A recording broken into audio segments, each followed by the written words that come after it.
हम इस वक्त मौजूद हैं तहलका प्रेस क्लब मुर्शिदाबाद में। हम आपको तफसील बताते चले कि 2010 में जिन उस्तादों ने सिंध यूनिवर्सिटी से टेस्ट पास किए थे उनका जो है रेगुलर नोटिफिकेशन जो है अभी तक जारी नहीं किया गया। आइए बात करते हैं। जो यहाँ पर आपने एहतजाज किया है, क्या डिमांड से आप सिंध गवर्नमेंट से?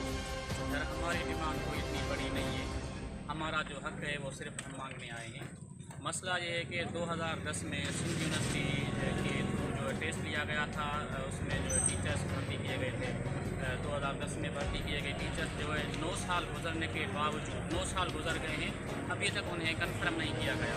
हालांकि 2012 में के जो टीचर थे 2012 में एक नोटिफिकेशन निकाला था सिंध असेंबली से, बिल पास हुआ था जिसमें हमारा जिक्र भी है उसमें भी, लेकिन उसके बावजूद हमारा नोटिफिकेशन नहीं निकाला गया।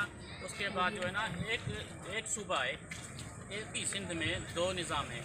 कराची के जो टीचर्स हैं सिंध यूनिवर्सिटी से वही भी हमारी तरह जो है ना हमारे साथ ही वो भर्ती हुए थे, उनको कन्फर्म किया गया है।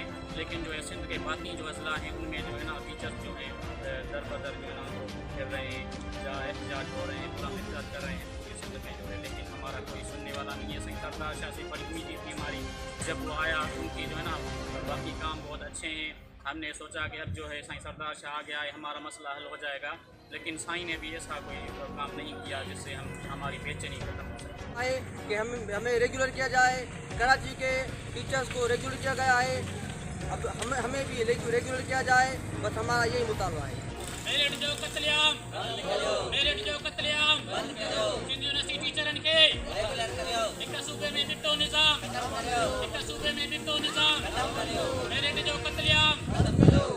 कैमरा टीम के साथ तहलका reporter Shaukat Umrani, Win News, Murshidabad, Sindh.